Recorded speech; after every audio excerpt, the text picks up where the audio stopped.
یعنی الاعتقادات شیعوں کے عقائد جس میں بیان کیے گئے، ٹھیک ہے، اہل البیت علیہ الصلوۃ والسلام کے عقائد ہیں جو شیعہ کے لیے بیان کیے گئے، یعنی شیعہ کو اس کا معتقد ہونا چاہیے۔ اچھا یہ بڑے دعوے دار ہیں حسن العیاری صاحب، ہم اخباری ہیں، ٹھیک ہے، اچھا آپ اخباری ہیں تو پھر خبروں کو مانیں، اہل البیت کی حدیث کو مانیں، یعنی حدیث صرف وہ ماننی ہے جو اپنی پسند کی ہوگی، جو اپنی پسند کی نہیں ہوگی وہ ماننی بھی نہیں ہے۔ آپ دیکھیں کہ اسی آیت کے ذیل میں ایک شیخ صدوق علیہ الرحمہ نے اعتقادنا فی التقیہ، ہمارا عقیدہ تقیہ کے متعلق کہ انہا واجبۃ،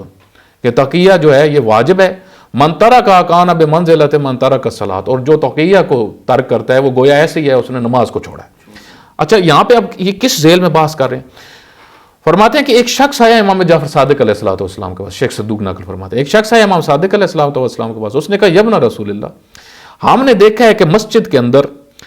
انا نرا فی المسجد رجلا، ہم نے مسجد میں ایک شخص کو دیکھا یعلن بسب اعدائکم ویسمیہم، وہ نام لے لے کے آپ کے دشمنوں پہ لعنت کر رہا تھا۔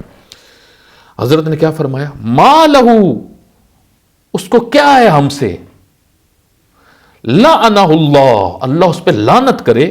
یارد بنا، ہم سے دور ہو جا،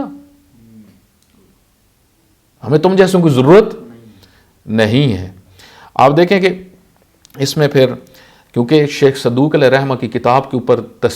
جو تنقیدی پہلو سے لکھی تھی وہ شیخ مفید علیہ الرحمہ، شیخ مفید علیہ الرحمہ جب یہاں پہ پہنچے انہوں نے اس کو قبول کیا ہے کہ یہ بات بالکل، یہ نقطہ نظر اہل البیت ہے کہ آپ دوسروں کے مقدسات کی اس طرح توہین بالکل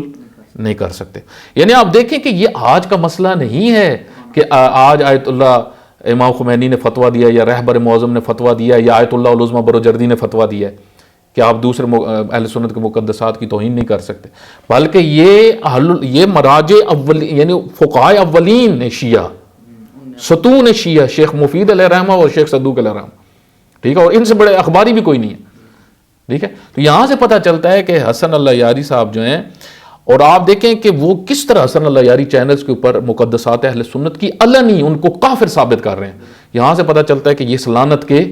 مستحق ہیں۔ اب جو ان کو سننے والے، ایک اور حدیث ہے کیونکہ ابھی ہمارے پاس وقت نہیں ہے، اسی آیت کے ذیل میں امام علیہ الصلوۃ والسلام نے فرمایا کہ ایسے لوگوں کی محفل میں جو سب کرنے والے ہیں،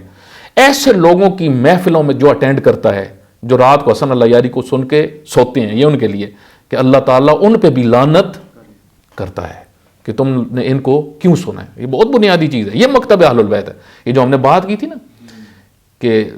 یہودی کہتے ہیں ہم بڑے دیندار ہیں، تو اللہ تعالیٰ نے کہا تمہارے پاس کون سا دین ہے؟ ابراہیم علیہ السلام والا، یعقوب علیہ السلام والا،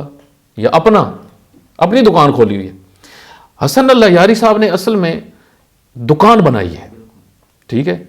اور ان کی باتوں سے بھی یہ ثابت ہے، اور وہ دعوے دار کہیں کہ میں بہت بڑا مدافع تشیع ہوں، یعنی در حقیقت مکتب اہل البیت کو نقصان پہنچا کے اپنے آپ کو مدافع تشیع ثابت کریں۔ یہ چیز بصیرت سے سمجھ میں آتی ہے، یہ جوان نسل کو سمجھنے کی ضرورت ہے۔